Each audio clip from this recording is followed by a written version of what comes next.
재산 분할 어떻게 해야 되냐, 내가 소송하려고 하는데 재산 분할 어떻게 준비해야 되냐. 네, 배우자가 숨겨놓은 재산 같은 거 잘 파악해 놓고. 그렇죠. 사소하게 얘기하는 거라도 좀 귀담아 들어 놓는 게 나중에 보면 분명 배우자가 그런 얘기를 한 적은 있는데 배우자 명의로는 안 나오는 거예요. 안녕하세요. 유돈로우 채널의 김유돈 변호사입니다. 이번 영상에서는요, 저와 함께 일하는 박주현 변호사님을 모시고 이혼 사건을 좀 얘기해 보고자 해요. 우리 박주현 변호사님께서는 다른 사건도 많이 진행하시지만 이혼 사건을 많이 진행하고 계시거든요. 안녕하세요, 변호사님. 네, 안녕하세요. 간단하게 자기소개 한번 부탁.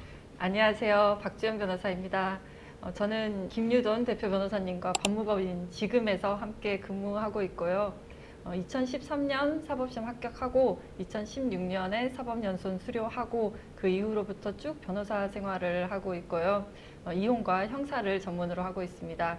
그리고 제 유튜브 채널 내 변호사 박 변호사를 운영하고 있습니다. 이렇게 이혼 사건을 이렇게 진행하시면 네. 혹시 진행하는 다른 사건과는 조금 이혼 사건이 이렇게 다르다 그렇게 느끼시는 그런 부분이 좀 있던가요? 네. 있는가요? 네. 그러니까 다른 소송은 네. 법적 분쟁이라는 생각이 들면 네. 이혼 소송은 좀 내 일상생활의 정리, 네.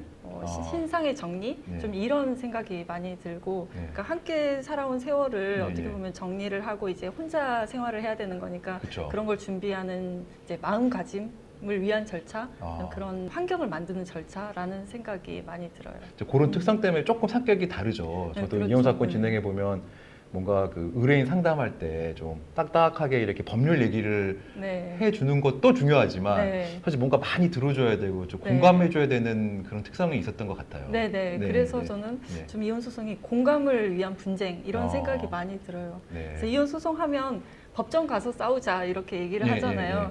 집에서 싸우지 말고 법정 가서 싸우자라고 네. 하는 건 법정 가서 네. 내가 싸우면서 내 말이 맞는지 네. 확인을 받고 싶은 거죠. 그래서 그렇죠. 누가 공감을 받는지 네. 그 싸움인 것 같아요. 네. 우리 이혼 사건 진행해 보면 크게 보면 크게 두 개가 문제인 것 같아요. 하나는 네. 재산을 어떻게 분할할지, 네. 두 번째는 아이가 있다면 양육권을 어떻게 할지가 네. 제일 이렇게 중요한 쟁점 같은데 네. 혹시 그 재산 분할과 관련해서는 어떻게 하면 좀 유리하게 이혼할 수 있는지 뭐 특별히 구사하시는 전략 그런 게 있나요?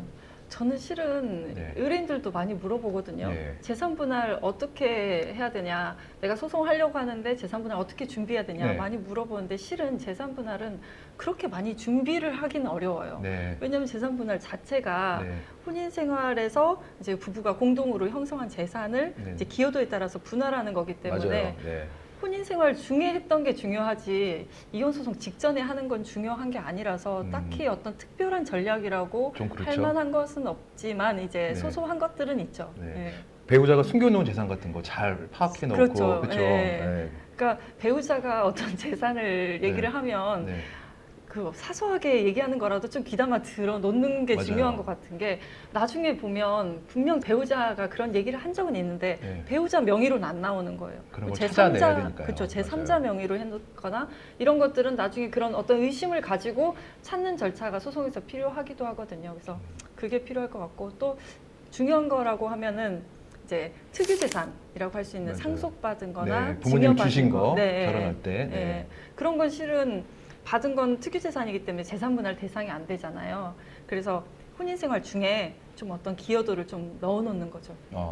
기호도를 이렇게 넣어놓는 특별한 방법 같은 게 어떤 거를 예를 추천하시나요? 들면은 네. 그 부동산 같은 게 네. 있으면은 뭐 임대차 계약을 가는데 뭐 같이 물색을 한다든지 찾아서 그 같이, 근거를 남기고 내가 이걸 관리를 하는데 이렇게 한다든지. 했다는 거 네, 그런 건 증거를 좀 잘 모아놓으면 네, 좋겠네요. 네, 네. 물론 이혼을 예상하고 그런 증거 모으기 그렇죠. 쉽진 않지만요. 네. 그래서 네. 딱히 특별한 전략이라고 또 하기도 그렇지만 맞아요. 그것도 방법 중에 하나인 것 같습니다. 또 요즘에는 양육권 문제도 있는데 네. 요즘에 양육권 관련해 가지고는 네. 그 법원이 어떤 식으로 양육권을 지정하고 하는지 좀 조언이나 트렌드 이런 걸 말씀해 주실 수 있을까요? 네, 일단 양육자를 지정할 때 제일 법원에서 고려하는 사항은 이제 자녀를 위한 거니까 맞아, 자녀의 복리를 제일 그쵸. 중요시하죠. 네. 그 자녀의 복리를 위해서 이제 누구를 양육자로 지정할 것이냐 하는 거기 때문에 자녀를 기준으로 많이 생각을 하는 것 같아요. 그쵸. 그래서 자녀와의 유대 관계가 누가 더 강한지, 네. 그다음에 자녀의 의사는 어떤지, 그리고 이혼하고 나서 양육할 수 있는 환경은 어떤지 네. 이게 제일 중요한 것 같아요. 예전에 사건을 진행해 보면은 엄마와 아빠가 서로 양육권을 주장을 하면 네.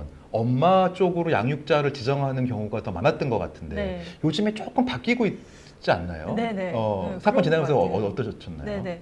예전에는 뭐 남편만 소득 활동을 하고 네. 아내분은 전업주부가 많았으니까 맞아요. 네. 이제 엄마가 애들이랑 더 그런 유대 관계가 강하고 네. 아빠도 애를 키워본 적이 없으니까 양육자로 네. 지정받고 싶어 하지 네. 않아 있거든요. 네. 근데 요즘에는 맞벌이가 많기 때문에 네. 이제 아빠도 양육자로 지정을 받고 싶어 하고 네.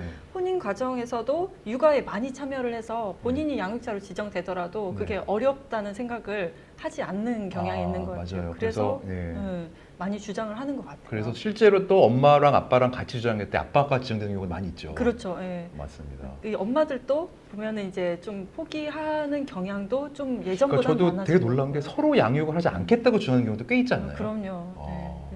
그런 경험 자녀분들이 많이 있으세요? 예, 자녀분들이 뭐 알게 되면 정말 속상할 일이기는 그러니까요. 한데 가슴 아픈 경우가 네. 많이 있는 것 같아요. 또 엄마 아빠도 본인의 그런 좀 앞으로 이혼 후의 생활을 많이 좀 걱정을 하시는 것 같아요. 맞습니다.